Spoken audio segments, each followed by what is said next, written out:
Good morning, students. I welcome you all. Myself Amjad sir. So today we are going to discuss about role of MPF, that is metaphase promoting factor or mitosis promoting factor or maturation promoting factor. You can call any of these. ठीक है, तो आप उसको metaphase promoting factor भी बोल सकते हैं, mitosis promoting factor भी बोल सकते हैं, या मेचुरेशन प्रमोटिंग फैक्टर भी बोल सकते हैं. ठीक है, तो एमपीएफ जो है उसको सबसे पहले प्यूरिफाई किया था किसमें, द फ्रॉक के oocytes में से इन 1988 in the laboratory of James Mailer. ठीक है, तो फ्रॉक के oocyte में से उसको एक्सट्रैक्ट किया था, उसको प्यूरिफाई किया था. उससे पहले टीम और हंट थे 1983, उन्होंने उस पर काम किया था साइक्लिन के ऊपर, और उन्होंने ऐसा बताया कि एक साइक्लिन प्रेजेंट रहता है इंटरफेस में, उसका जो कंसंट्रेशन है वो होता है वहाँ पे अवेलेबल, बट एम फेस में वो एक्टिव हो जाता है, और उसके बाद फिर एम फेस ख़त्म होने के बाद फिर से वो इनएक्टिव स्टेट में चला जाता है. तो जो एम पी एफ है, तो it is made up of a C D K cyclin complex. ठीक है, that is cyclin B and C D K 1. तो किससे बना है? साइक्लिन बी और सी डी के 1 से. So this M P F has a major role in mitosis. ठीक है, तो जो हमारा एम फेस है सेल साइकिल का, उसमें इसका बहुत इम्पोर्टेंट रोल है. किसका? इस एम पी एफ का, या हम जिसको क्या बोलेंगे, सी डी के 1 और साइक्लिन बी कम्प्लेक्स का. सो जैसे ही एम फेज स्टार्ट हो जाता है, या माइटोसिस स्टार्ट हो जाता है, या मियोसिस स्टार्ट हो जाता है, तो उस टाइम पे इस सीडी के साइक्लिन कम्प्लेक्स का क्या हो जाता है? एक्टिवेशन हो जाता है. ठीक है, और हमने ऑलरेडी डिस्कस किया था कि सीडी के वहाँ पे प्रेजेंट रहता है, बट साइक्लिन फॉर्म और डिग्रेड होता है. तो इसका मतलब ये है कि जो एम पी एफ है उसका जो साइक्लिन बी कम्प्लेक्स है, या जो सब यूनिट है, it starts to form in the beginning of mitosis. ठीक है, जैसे ही माइटोसिस स्टार्ट होगा या एम फेज स्टार्ट होगा, उस टाइम पे साइक्लिन बी का फॉर्मेशन होगा. जो ही साइक्लिन बी का फॉर्मेशन होगा, तो it cyclin B combines with C D K 1. तो सी डी के 1 वहाँ पे ऑलरेडी अवेलेबल रहता है, क्योंकि उसका डिग्रेडेशन नहीं होता है, सिर्फ वो इनएक्टिवेट स्टेट में चला जाता है. तो cyclin B C D K 1 के साथ बाइंड होके देन वहाँ पे कम्प्लेक्स फॉर्म करेंगे, फिर वो एक्टिवेट हो जाएंगे. ठीक है, तो जैसे ही एक्टिवेट होंगे, फिर एम फेस में जो भी प्रोसेसेस हैं उनका स्टार्ट होगा, क्योंकि ये जो साइक्लिन बी और सी डी के 1 है, वो तो या तो वो डायरेक्टली इनडायरेक्टली कुछ टारगेट प्रोटीन्स हैं जो सेल को एम फेज से साइटोकाइनेसिस तक लेके जाता है, उनका वो फॉस्फोराइलेशन कर देता है, या मतलब उनको एक्टिवेट या डीएक्टिवेट कर देते हैं. ठीक है, और दूसरा वो डायरेक्टली कुछ स्ट्रक्चरल प्रोटीन्स हैं, ठीक है, सेल के, उनमें कुछ चेंजेस लाता है. ठीक है, जैसे कि हम बात करेंगे फॉर एग्जांपल जो माइक्रोट्यूब्यूल्स हैं, ठीक है, उनका जो टर्नओवर है वो इंक्रीज़ हो जाता है. ठीक है, अगर हम बात करेंगे न्यूक्लियर मेम्ब्रेन्स की, न्यूक्लियर जो लेमिन्स है उनकी बात करेंगे, तो उनका डिग्रेडेशन हो जाता है. ठीक है, तो ऐसे बहुत सारे स्ट्रक्चरल प्रोटीन्स हैं जिसको वो टारगेट करते हैं, और उनके स्ट्रक्चर में वो डिफरेंसेस लाते हैं. ठीक है। तो अभी हम एक एक करके डिस्कस करेंगे। तो आप पहले ये समझ लो कि एमपीएफ किस से बना होता है, साइक्लिन बी और सीडीके 1 से, ठीक है। और ये मेनली एक्टिवेट कब होगा, जब एम फेज स्टार्ट होगा, ठीक है। जैसे ही एम फेज स्टार्ट होगा, स्टार्ट होने के बाद जो भी उसके फेजेस हैं, जैसे कि प्रो फेज़ है, मेटा फेज़ है, एना फेज़ है, ये सब जैसे जैसे प्रोग्रेस करेंगे तो धीरे धीरे जो साइक्लिन भी है, एक तो वो इन सारे प्रोटीन्स का एक्टिवेशन करता है, साथ साथ में वो उन प्रोटीन का भी एक्टिवेशन करता है, जिससे इसी CDK1 और साइक्लिन बी का डिग्रेडेशन हो जाता है। तो इसका मतलब ये है कि वो सेल्फ डिस्ट्रक्शन की तरफ भी चले जाता है, ठीक है। तो वो ऐसे प्रोटीन्स भी एक्टिवेट करता है जो सेल साइकिल को प्रो G2 फेज से एम फेज कंप्लीट कराता है। साथ साथ में वो उन प्रोटीन्स को भी एक्टिवेट करता है जो उनके डिस्ट्रक्शन को में हेल्प करता है। जैसे हमने लास्ट लेक्चर में पढ़ा था एपीसी का, ठीक है, that is anaphase promoting complex, ठीक है। तो एपीसी एक ऐसा प्रोटीन है जो एक्टिवेट हो गया तो इसी साइक्लिन बी को डिग्रेड कर देगा, ठीक है। So this is about the cyclin B और CDK1 complex, that is a MPF, ठीक है। अब उसके बाद हमें पढ़ना है कि उसका रोल क्या है, ठीक है, किसमें, सेल साइकिल में या माइटोसिस में। तो हम देखेंगे इसके रोल। तो इसके कुछ जो मेन इंपॉर्टेंट रोल है, जो अगर हम स्ट्रक्चरल प्रोटीन्स की बात करेंगे जिसमें वो पार्टिसिपेट करता है, तो इसके 4 मेन इंपॉर्टेंट रोल्स है। दैट इज़ आप यहाँ पे डायग्राम में देख सकते हैं। अब देखो डायग्राम में ये, दैट इज़ पहला इसका रोल है, that is the chromatin condensation, ठीक है। क्रोमेटिन कंडेंसेशन में इसका रोल है। उसके बाद है न्यूक्लियर इन्वेलप ब्रेकडाउन, ठीक है, जो न्यूक्लियर मेम्ब्रेन है उसका ब्रेकडाउन कराता है। Then fragmentation of Golgi apparatus, जो गोल्जी अपैरेटस है उसका फ्रेगमेंटेशन होता है, ठीक है। देन स्पिंडल फॉर्मेशन, जो मेनली क्रोमोसोम्स को अलग करने में, उनको सेपरेट करने में हेल्प करता है, ठीक है। तो वी ऑल नो दैट जो साइक्लिन CDK1 कम्प्लेक्स है, तो ये डायरेक्टली जो इन प्रोटीन्स को वो फॉस्फोराइलेट करके उनका डिग्रेडेशन करता है, ठीक है। और हमें ये भी पता है, अगर हम एम फेज़ की बात करेंगे तो माइटोसिस में आपको पता है प्रो फेज़ आता है, मेटा फेज़ आता है, एना फेज़ आता है एंड टीलोफेज़ आता है। प्रो फेज़ में आपको पता है क्या होता है, न्यूक्लियर जो मेम्ब्रेन है उसका डिसअपीयरेंस हो जाता है, क्रोमोसोम कंडेंसेशन हो जाता है। देन वैसे ही जो अगर हम बात करेंगे सेंट्रोज़ोम की, वो सेपरेट हो जाते हैं, ठीक है। देन वहाँ पे स्पिंडल फॉर्मेशन होता है। अगर हम माइक्रोट्यूब्यूल एम फेज़ की बात करेंगे तो वहाँ पे जो एस्ट्रल फॉर्मेशन है या स्पिंडल फॉर्मेशन है सेंट्रल स्पिंडल फाइबर्स का, ठीक है, या एस्ट्रल स्पिंडल रेस का, तो वो क्या करते हैं, वो क्रोमोसोम्स को मेटाफेज प्लेट पे लेके आते हैं। देन उसके बाद आप यहाँ पे इस डायग्राम में देख सकते हैं, ठीक है, इस डायग्राम में आप देख सकते हैं में प्रोफेज़ में क्या होता है, प्रोमेटाफेज़ में क्या होता है। देखो यहाँ पे क्रोमोसोम इक्वेटर पे अलाइन हो रहे हैं, ठीक है। फिर मेटाफेज़ में टोटली इक्वेटर पे अलाइन हो गए। देन उसके बाद एनाफेज़ की बात करेंगे तो वो सेपरेट हो रहे हैं, ठीक है, अपोजिट पोल्स की तरफ। देन टीलोफेज़ में धीरे धीरे क्या हो रहा है, इन सेल्स का फिर से न्यूक्लियर रीअपीयरेंस हो रहा है, क्रोमोसोम डिकंडेंसेशन हो रहा है। देन उसके बाद फाइनली साइटोकाइनेसिस, तो वहाँ पे सेल्स 2 डॉटर सेल्स में डिवाइड हो जाएगा, ठीक है। तो उसी में देखो, अगर हम बोल रहे हैं कि वहाँ पे न्यूक्लियर डिसअपीयरेंस हो रहा है, तो न्यूक्लियर डिसअपीयरेंस में किसका इंपॉर्टेंट रोल होगा, जो न्यूक्लियर मेम्ब्रेन का, क्योंकि न्यूक्लियर मेम्ब्रेन डिसअपीयर हो रहा है। जब न्यूक्लियर मेम्ब्रेन डिसअपीयर होगा तो वो इसमें आता है, that is the nuclear envelope breakdown. Chromatin condensation, आपको पता है क्रोमोसोम पहले डिकंडेंस फॉर्म में होता है, क्योंकि वहाँ पे जो क्रोमोसोम्स है, जो भी जीन्स है, उनका ट्रांसक्रिप्शन होना इंपॉर्टेंट है, ठीक है। बट मेटाफेज में वो सारे क्रोमोसोम्स कंडेंस हो जाते हैं। कंडेंस क्यों होते हैं, क्योंकि कंडेंस होने से एक तो जो क्रोमोसोम है उसके सेपरेशन में हेल्प मिलती है, क्योंकि वो जो क्रोमोसोम्स है वो एक दूसरे के साथ इंटरमिंगल्ड नहीं होते हैं, ठीक है। और उनका ब्रेक होने के भी चांसेस बहुत कम है। तो जितना कंडेंस होगा उतना वो स्ट्रॉन्ग हो जाएंगे और सेपरेशन के टाइम पे वो ब्रेक नहीं होंगे, ठीक है, और एक दूसरे के साथ अटकेंगे नहीं जब सेपरेशन हो रहा होगा, ठीक है। इसलिए क्रोमेटिन कंडेंसेशन होना इंपॉर्टेंट है। गोल्जी अपैरेटस का फ्रेगमेंटेशन होना इंपॉर्टेंट है, क्योंकि अब वो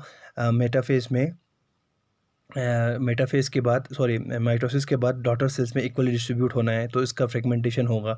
तो आधे गोल्जी अपैरेटस एक उसमें चला जाएगा डॉटर सेल में, एक दूसरे डॉटर सेल में चला जाएगा, और साथ साथ में जो डॉकिंग प्रोसेसेस हैं वो रुक जाते हैं इस मेटाफेज में, क्योंकि वहाँ पे अब डॉकिंग की ज़रूरत नहीं है, प्रोटीन का डिमॉडिफिकेशन की ज़रूरत नहीं है। देन उसके बाद स्पिंडल फॉर्मेशन में स्पिंडल एस्ट्रल रेस फॉर्म होंगे वहाँ पे, ठीक है, जो स्पिंडल माइक्रोट्यूब्यूल्स फॉर्म होंगे, ठीक है, जो मेनली क्या करता है, जो क्रोमोसोम से उसको सेपरेट करता है। देन उसके बाद जो सेल है उसको अपोजिट पोल्स की तरफ मूव कराता है। देन सेल्स डिवाइड हो जाते हैं इन द साइटोकाइनेसिस में। तो वहाँ पे स्पिंडल असेंबली का बहुत इंपॉर्टेंट रोल है। तो हम एक करके डिस्कस करेंगे तो एक्चुअली में होता क्या है। तो जो पहला है that is the chromatin condensation. तो क्रोमेटिन कंडेंसेशन की हम बात करेंगे तो आप इस डायग्राम में देख सकते हैं that is the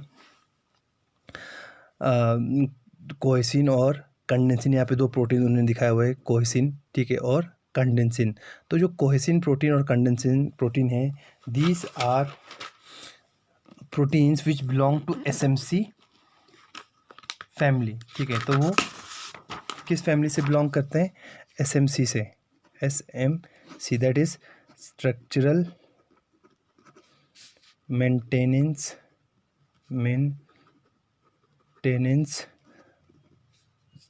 chromosome protein. तो ये क्रोमोसोम के स्ट्रक्चर को क्या करते हैं, मेंटेन करते हैं। तो उन प्रोटीन्स को हम क्या बोलते हैं, structural maintenance chromosome protein family, ठीक है। तो ये एसएमसी फैमिली से बिलोंग करते हैं। कौन, ये कंडेंसिन और कोहेसिन, ठीक है।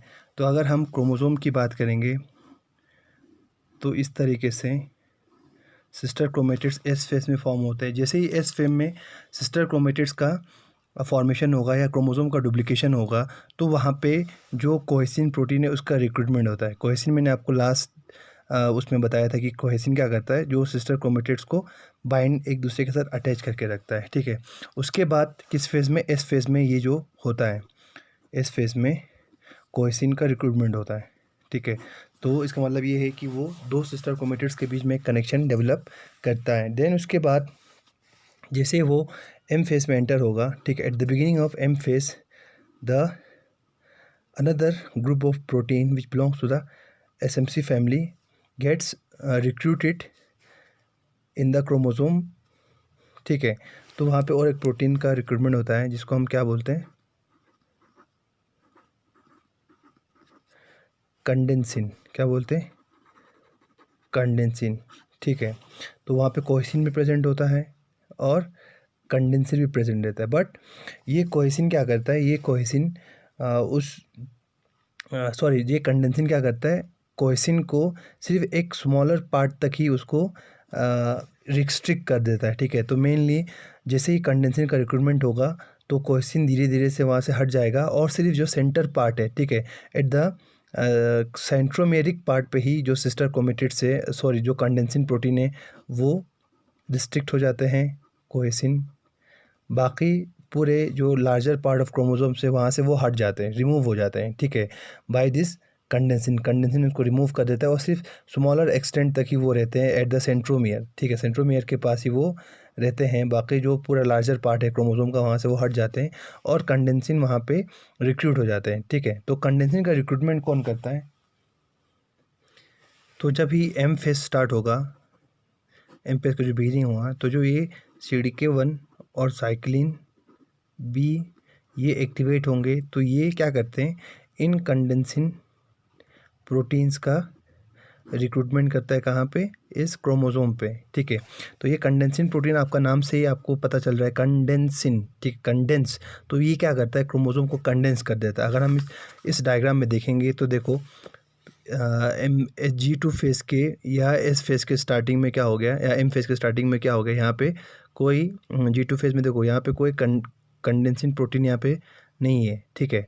और जो कोहेसिन प्रोटीन है वो पूरे क्रोमोसोम के एंटायर लेंथ में फैला हुआ है, ठीक है, प्रेजेंट है। तो जैसे ही प्रोफेज स्टार्ट होगा यहाँ पे कंडेंसिन प्रोटीन का रिक्रूटमेंट होगा। तो इसका रिक्रूटमेंट कौन करता है, its recruitment is caused by the MPF that is a CDK1 cyclin B. तो इसका रिक्रूटमेंट यहाँ पे होगा, जैसे ही कंडेंसिन का यहाँ पे रिक्रूटमेंट होगा तो ये साथ साथ में क्या करता है, जो ये कोहेसिन प्रोटीन है जो आपको बीच में दिख रहा है तो उसको रिमूव करता है, ठीक है। So it causes it causes the replacement of condensing protein along rest of the length of chromosome. ठीक है, तो पूरे क्रोमोसोम के लेंथ में से उसको रिप्लेस करता है किसको, कोहेसिन को, और सिर्फ जो सेंटर पार्ट है, सेंट्रोमेरिक पार्ट पे ही वो कंडेंसिन क्या रिस्ट्रिक्ट हो जाते हैं, कोहेसिन रिस्ट्रिक्ट हो जाते हैं। ठीक है, उसके बाद कंडेंसिन अपना काम करेगा। इसका काम क्या है, इट कंडेंस द क्रोमोसोम। अब देखो क्रोमोसोम साइज कितना है, प्रोफेज में इतना बड़ा है। अब देखो मेटाफेज में क्या हो गया है, वो पूरा कंडेंस हो गया है। ठीक है, तो वो इतना कंडेंस हो जाता है कि मतलब उसका 10,000 टाइम्स वो जो क्रोमोसोम है वो कंडेंस हो जाते हैं, ताकि उसका जो सेपरेशन हो उस टाइम पे वो ब्रेक ना हो और वो एक दूसरे क्रोमोसोम के साथ इंटरमिंगल्ड ना हो, इसीलिए ये कंडेंसन इसको कंडेंस कर देता है। ठीक है, तो इसका मतलब ये है कि जो क्रोमोसोम है उसका स्ट्रक्चर क्या हो गया, चेंज हो गया है। ठीक है, पहले वो थ्रेड लाइक स्ट्रक्चर था, अब वो कंडेंस हो गया है। ठीक है, देन ये कौन करता है कंडेंसन का recruitment, that is a cyclin B और CDK1 जो कम्प्लेक्स है वो इसको एक्टिवेट करता है। और जैसे ही क्रोमोसोम कंडेंस होगा तो कंडेंस फॉर्म में जो जीन है उसका ट्रांसक्रिप्शन क्या हो जाता है, रुक जाता है, जीन ट्रांसक्रिप्शन स्टॉप्स। ठीक है, क्योंकि कंडेंस फॉर्म में या हेटेरोक्रोमेटिक फॉर्म में जीन्स ट्रांसक्राइब नहीं होते, तो एम फेज में कोई भी जीन्स का क्या होगा, ट्रांसक्रिप्शन नहीं होगा। जो भी ट्रांसक्रिप्शन होगा वो G2 फेज तक होगा, उसके बाद जीन्स जो है उनका ट्रांसक्रिप्शन रुक जाएगा। ठीक है, तो जहाँ पे यूक्रोमेटिक पार्ट होगा वहाँ पे सिर्फ ट्रांसक्रिप्शन होगा, बाकी जो मैक्सिमम जो पार्ट है वो हेटेरोक्रोमेटिन फॉर्म किया होगा। ठीक है, जिससे ट्रांसक्रिप्शन वहाँ पे होगा नहीं। अब उसके बाद जो इसका दूसरा रोल है दैट इज़, अगर हम बात करेंगे is the nuclear envelope breakdown. ठीक है, न्यूक्लियर एनवलप ब्रेकडाउन क्या है, उसका दूसरा पार्ट है। तो हमें पता है nuclear envelope is made up of extra nuclear membrane, inner nuclear membrane, वहाँ पे न्यूक्लियर लेमिना प्रेजेंट होगा, न्यूक्लियर पोर प्रेजेंट रहेंगे। ठीक है, तो क्या होता है एक्चुअली में वहाँ पे, हमें पता है कि जो न्यूक्लियर मेम्ब्रेन ब्रेकडाउन है तो वो एक इम्पॉर्टेंट करेक्टर है किसका, प्रोफेज का, दैट इज़ हम बोलते हैं जिसको न्यूक्लियर डिसअपियरेंस। अगर हम प्रोफेज का एक करेक्टर बोलेंगे तो that is disappearance of nuclear membrane. ठीक है, डिसअपियरेंस ऑफ न्यूक्लियर मेम्ब्रेन।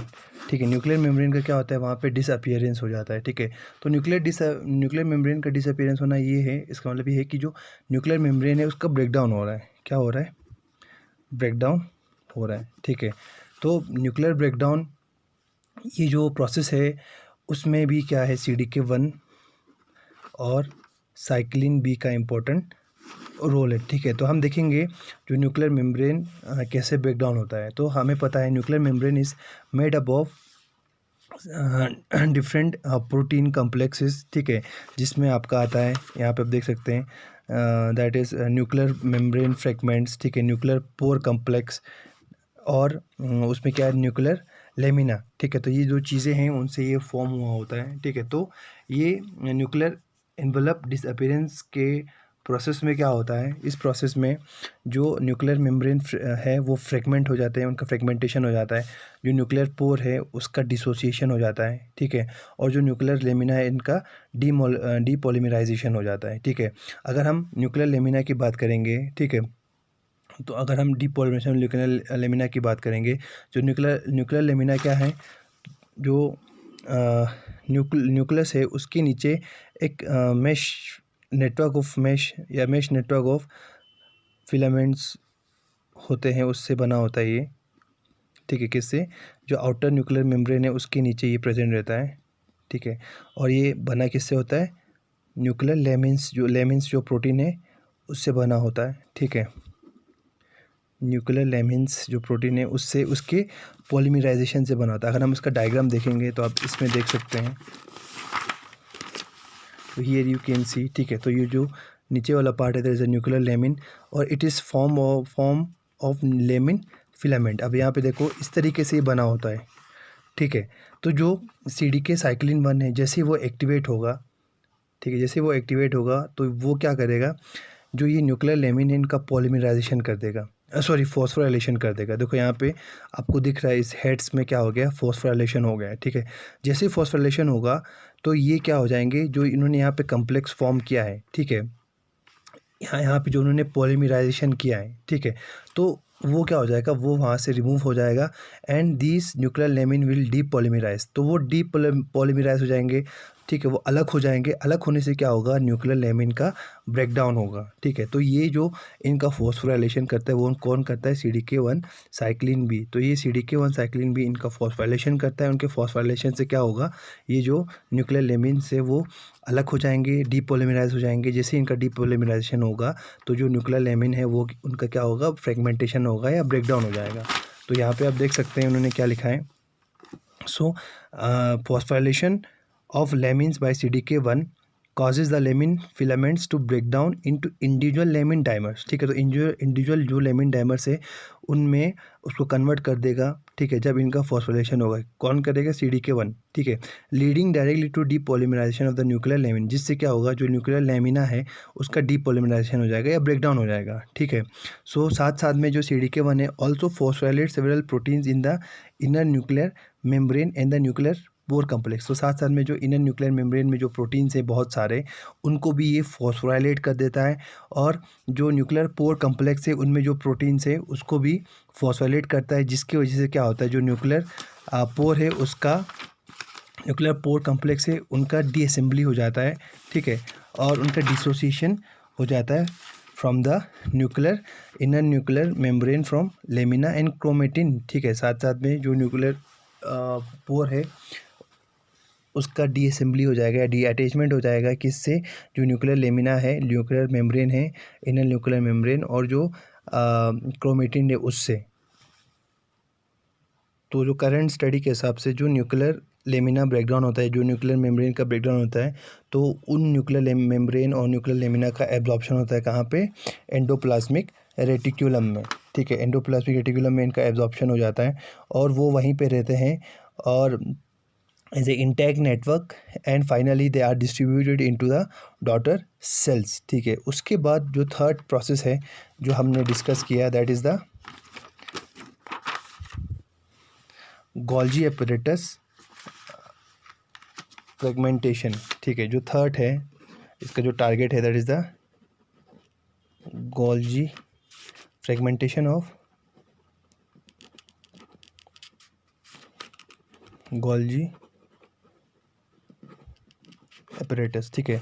जो गोल्जी एपरेटस है उसका क्या होता है, फ्रेगमेंटेशन हो जाता है। जैसे न्यूक्लियर लेमिना का फ्रेगमेंटेशन हुआ, ठीक है, वैसे ही इन गोल्जी एपरेटस है इनका भी फ्रेगमेंटेशन होता है, और ये भी एब्जॉर्ब होते हैं कहाँ पे, एंडोप्लाज्मिक रेटिक्यूलम में, या वो directly they are distributed to the daughter cells. तो जो गोल्जी एपरेटस है, it is made up, the Golgi apparatus या जो गोल्जी मैट्रिक्स है, it is made up of some proteins, जिसमें आता है आपका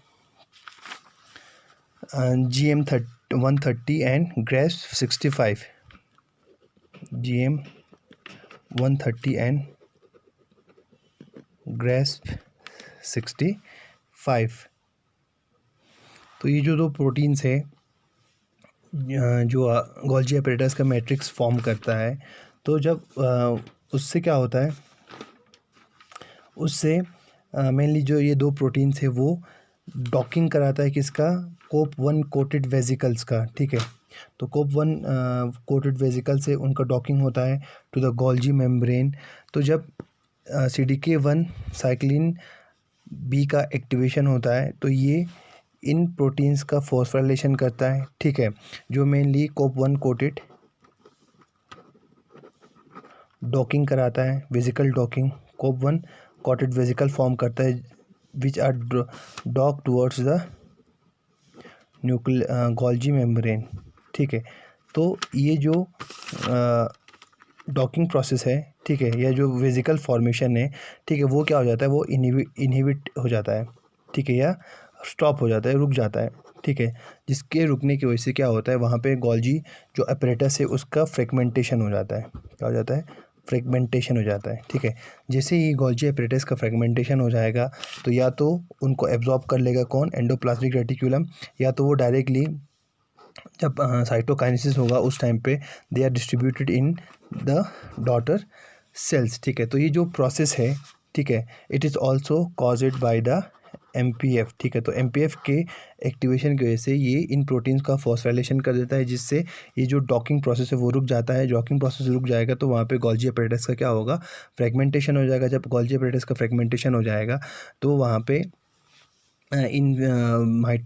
या तो वो एंडोप्लाज्मिक रेटिकुलम में एब्जॉर्ब होंगे, वो तो या तो नेक्स्ट वो डॉटर सेल में क्या हो जाएंगे, ट्रांसफ़र हो जाएंगे।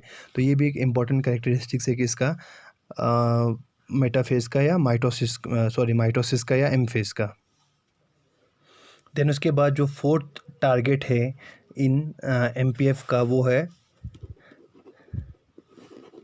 स्पिंडल माइक्रोट्यूब्यूल्स, ठीक है, या हम ऐसा बोल सकते हैं स्पिंडल असेंबली में, ठीक है। तो ये सीडीके या एमपीएफ क्या करता है, इस स्पिंडल असेंबली में पार्टिसिपेट करता है, ठीक है। तो हमें पता है जैसे ही एम फेज स्टार्ट होगा तो उस टाइम पे क्या होता है, the reorganisation of the cytoskeleton that culminates in the formation of the mitotic spindle result from dynamic instability of microtubules, ठीक है। तो जो साइटोस्केलेटन है उसमें चेंजेस आ जाएंगे, उसका रीऑर्गेनाइजेशन हो जाएगा। तो जो इंटरफेस माइक्रोट्यूब्यूल्स है उनके जो स्टेबिलिटी है उसमें डायनेमिक चेंज हो जाएगा। अब इंटरफेस माइक्रोट्यूब्यूल से क्या फॉर्म होगा, जो माइटोसिस या एम फेस माइक्रोट्यूब्यूल्स, ठीक है। तो इसका मतलब ये है कि वहाँ पे जो साइटोस्केलेटन है उसमें चेंजेस देखने को मिलेंगे, ठीक है। अब जो इंटरफेस माइक्रोट्यूब्यूल्स है उसका डीअसेंबली हो जाएगा और वहाँ पे जो माइक्रोट्यूब्यूल्स है उसका फॉर्मेशन होगा, ठीक है। तो जो पहला पॉइंट है दैट इज़ द, जैसे ही प्रोफेज स्टार्ट होगा, जैसे eight the beginning of prophase, तो प्रोफेज के बिगिनिंग पे क्या हो रहा है, ठीक है, द CDK1 एक्टिवेशन, ठीक है, CDK1 activation leads to separation of centrosome. तो जो सेंट्रोजोम है, आप यहाँ पे देख सकते हैं, अगर मैं यहाँ पे डायग्राम बनाऊँगा तो हमें पता है जो सेंट्रोजोम है, ठीक है, which is duplicated in the S phase में DNA के साथ साथ इस सेंट्रोजोम का भी क्या होता है, डुप्लीकेशन होता है, ठीक है। तो सबसे पहले जो प्रोसेस है, जैसे CDK1 एक्टिवेट होगा तो ये सबसे पहला जो काम करेगा वो क्या करेगा, सेपरेशन ऑफ द सेंट्रोजोम। तो जो सेंट्रोजोम है इसमें से एक सेंट्रोजोम क्या करेगा, अपोजिट पोल की तरफ मूव करेगा, ठीक है, और वो अपोजिट पोल की तरफ जाके वहाँ पे स्टेबल हो जाएगा, सेटल हो जाएगा, ठीक है। सो पहला काम है CDK1 एक्टिवेशन का, that is the separation of centrosome which where duplicated in the S phase, ठीक है। देन जब सेंट्रोजोम वहाँ पे अपोजिट पोल्स पे पहुँच जाएंगे, देन इस सेंट्रोजोम को क्या होगा, मैचुरेशन होगा, ठीक है। They undergo a process that is called maturation. उस टाइम पे इनका क्या होता है, इनका इनलार्जमेंट होता है, ठीक है, ये साइज़ में बड़े हो जाएंगे, ठीक है। और वो वहाँ पे एक माइक्रोट्यूब्यूल और एक सेंट्रोमियर का और एक प्रोटीन का रिक्रूटमेंट करता है, that is the gamma tubulin, ठीक है, उसका वहाँ पे रिक्रूटमेंट करता है, ठीक है। तो जो पहला प्रोसेस है उनका सेपरेशन होता है। देन दूसरा प्रोसेस उसके बाद जो होता है that is the maturation of the centrosome, ठीक है। और जैसे ही मैचुरेशन होगा, दैट इज़ मैचुरेशन प्रोसेस में हमने देखा कि इसका इनलार्जमेंट होता है सेंट्रोजोम का, एंड वहाँ पे रिक्रूटमेंट होता है किसका, गामा ट्यूबुलिन का, और कुछ और प्रोटीन्स भी वहाँ पे जो स्पिंडल असेंबली के लिए चाहिए, तो वहाँ पे उनका रिक्रूटमेंट होगा, ठीक है। That is some other proteins along with this gamma tubulin which are needed for spindle assembly, ठीक है। तो ये जो मैचुरेशन प्रोसेस होता है सेंट्रोजोम का, उसमें या जो एंड स्पिंडल असेंबली इन्वॉल्व्स, ठीक है, या जो स्पिंडल असेंबली यहाँ पे फॉर्म हो रहा है या जो ये सेंट्रोजोम मैचुरेशन हो रहा है उसमें कुछ प्रोटीन्स इन्वॉल्व्स रहते हैं। तो वो प्रोटीन्स है that is Arora and polo like kinase family, ठीक है, Aurora and Polo like kinase family, तो ये भी CDK1 की तरह ही काम करते हैं, ठीक है। तो इनके मैच्योरेशन में ये जो प्रोटीन्स है वो इन्वॉल्व हैं, that is the Aurora and polo like kinase families which are located at the centrosome. और वो कहाँ पे लोकेटेड होंगे? सेंट्रोजोम पे, क्योंकि वो सेंट्रोजोम का ही मैच्योरेशन करता है और जो स्पेंडल असेंबली है उसका फॉर्मेशन करता है, ठीक है। तो जैसे CDK1 का एक्टिवेशन होता है एम फेस में, वैसे ही in Aurora and polo like kinase family का भी क्या होता है? एक्टिवेशन होता है। कहाँ पे? मेनली जो एम फेस सेल है, ठीक है। जो सेल एम फेस में होगा तभी इन प्रोटीन्स का भी क्या होगा? CDK1 की तरह एक्टिवेशन होगा, ठीक है। And this kinase play an important role in spindle formation and kinetochore function. तो ये जो स्पेंडल फॉर्मेशन होगा उसमें इसका इम्पोर्टेंट रोल है, और साथ साथ में जो काइनेटोकोर फंक्शन है उसमें भी इनका इम्पोर्टेंट रोल है, और साथ साथ में as well as in the cytokinesis. तो cytokinesis this is the background of the cytoplasm. तो वहाँ पे भी इनका इम्पोर्टेंट रोल है, किसका? Aurora and polo like kinase का। तो माइटोसिस के टाइम पे क्या होता है, या एम फेज के स्टार्ट में क्या होता है? जो ये माइक्रोट्यूब्यूल्स हैं, ठीक है, उसका टर्नओवर है, ठीक है, दैट इंक्रीज 5 to 10 फोल्ड्स। जो माइक्रोट्यूब्यूल्स है उसका जो टर्नओवर है, ठीक है, जो पहला stage that is the rate of microtubule, the rate of microtubule in turnover increases 5 to 10 fold during mitosis. तो इसका जो टर्नओवर है वो 10 to 5 फोल्ड क्या हो जाता है? इंक्रीज हो जाता है, ठीक है। और ये जो इंक्रीज टर्नओवर है, ठीक है, its thought to the result from phosphorylation of microtubule associated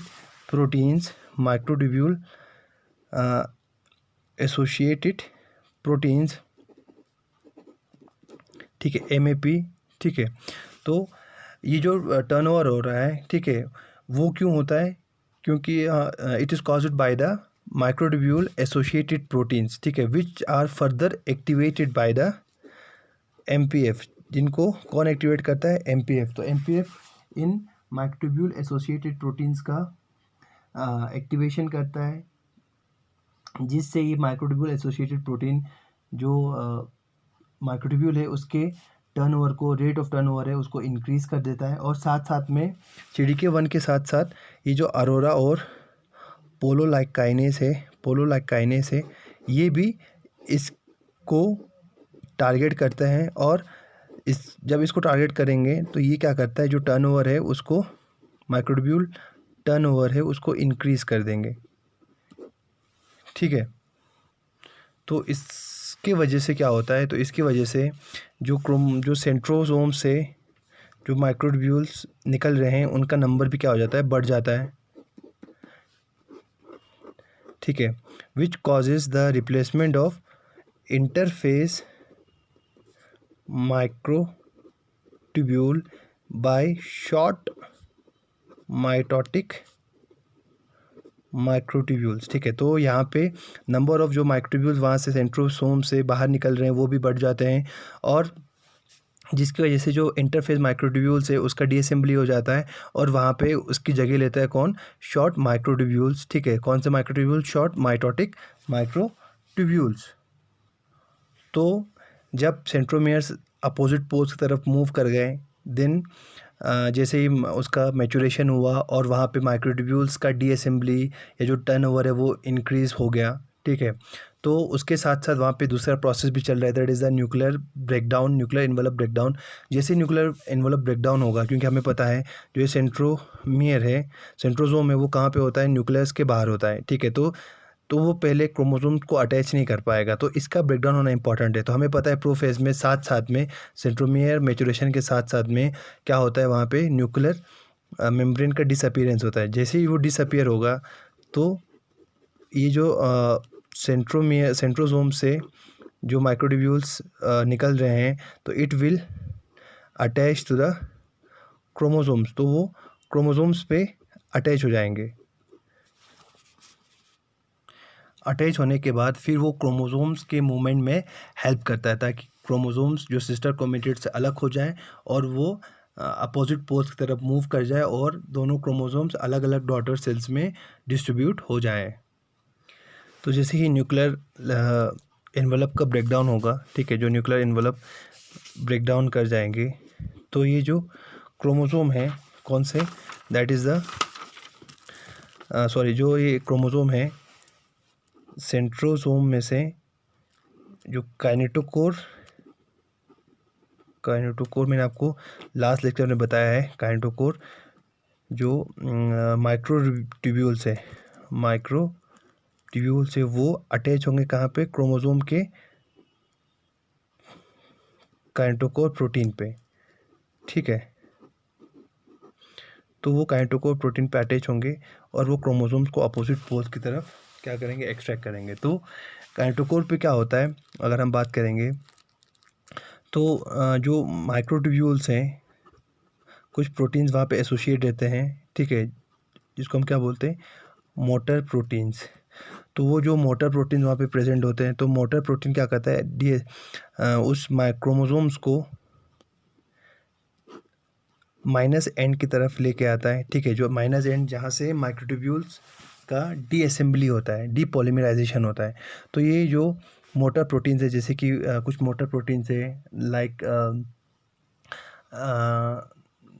tubulin, ठीक है, ट्यूबुलिन नहीं, काइनेसिन और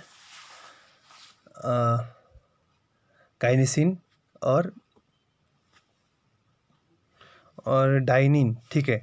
तो ये दो प्रोटीन्स हैं जो क्या करता है, जो माइक्रोट्यूब्यूल्स हैं उनको क्रोमोसोम से उनको डिफरेंट पोल्स की तरफ मूव करता है। अगर हम डाइनिन की बात करेंगे तो वो हमेशा माइनस एंड की तरफ जाता है, और अगर हम यहाँ पे काइनेसिन की बात करेंगे तो हमेशा वो प्लस एंड की तरफ मूव करता है, ठीक है। तो अगर हम यहाँ पे बात करेंगे किसकी, जो माइक्रोट्यूब्यूल्स हैं काइनेटोकोर माइक्रोट्यूब्यूल्स है, तो वहाँ पे जो मोटर प्रोटीन्स है वो क्रोमोसोम को कहाँ पे लेके जाता है, हमेशा माइनस एंड की तरफ लेके जाता है, ठीक है। तो इससे क्या होगा, जो क्रोमोसोम है it will move towards the centrosome, ठीक है। तो ये जो माइक्रोट्यूब्यूल्स हैं वो सेंट्रोसोम की तरफ मूव करेंगे due to the plus end movement of the motor protein, that is dynein, ठीक है। डाइनिन के प्लस माइनस एंड की तरफ मूव होने की वजह से क्या होता है, ये जो क्रोमोसोम है वो सेपरेट होने के बाद जो सेंट्रोसोम है उसकी तरफ मूव करते हैं, ठीक है, जिससे क्या होगा, हमारा एनाफेज स्टार्ट होगा, ठीक है। और इस मूवमेंट को अपोज करता है कौन, जो positive and moving motor protein से, दैट इज़ द काइनेसिन, ठीक है। तो काइनेसिन क्या करता है, पॉजिटिव एंड की तरफ मूव करता है, ठीक है, जिससे क्या होता है, जो प्रोमेटाफेज है उस टाइम पे जो क्रोमोसोम से वो या एक तो वो स्पिंडल फाइबर की तरफ सेंट्रोसोम की तरफ मूव करते हैं, और साथ साथ में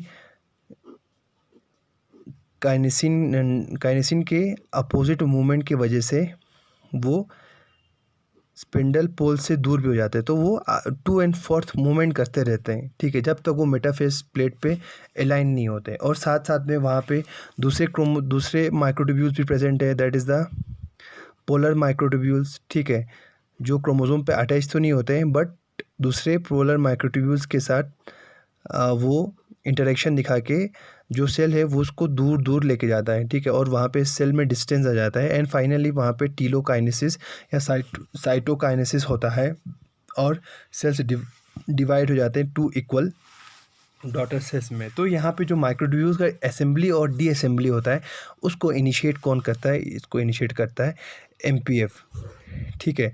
तो हमने देखा एमपीएफ का रोल किस में, that is the spindle formation assembly में। हमने इसका रोल देखा किस में, न्यूक्लियर मेम्ब्रेन डिफ्रेगमेंटेशन में, और हमने इसका रोल देखा किस में, that is the Golgi apparatus defragmentation में या फ्रेगमेंटेशन ऑफ गोल्जी अपरेटस। और जो इसका पहला रोल है that is the chromatin condensation में, कैसे जो क्रोमोसोम है वो कंडेंस हो जाते हैं by the recruitment of the condensing protein. So this is the major role of MPF in M phase or we can say that to progress the cell cycle from G to M phase and complete the M phase and then division of the cell into two daughter cells, ठीक है। तो ये सब काम होने के बाद जैसे ही मेटाफेज ख़त्म होगा, तो हमने कहा था लास्ट उसमें चेक पॉइंट्स में, जैसे ही मेटाफेज ख़त्म होगा तो वहाँ पे एपीसी का एक्टिवेशन हो जाएगा, ठीक है। तो एपीसी का एक्टिवेशन कराता कौन है? यही सीडीके या एमपीएफ ही कराता है, ठीक है। तो जब ये एपीसी एक्टिवेट होगा तो एपीसी फाइनली इसी को ही टारगेट करता है और इसका डिस्ट्रक्शन कर देता है, मेनली जो साइक्लिन बी है उसका डिस्ट्रक्शन कर देता है। जब साइक्लिन बी का डिस्ट्रक्शन होगा तो ये एमपीएफ वो इनएक्टिवेट हो जाएगा। जैसे ही इनएक्टिवेट होगा then the cell will progress या complete its M phase and will divides into two cells और वो अपना M phase complete करेगा। देन फिर again it will enter in the interphase, फिर से वो इंटरफेस में एंटर होगा, ठीक है। So this is all about the role of MPF in cell cycle. Thank you.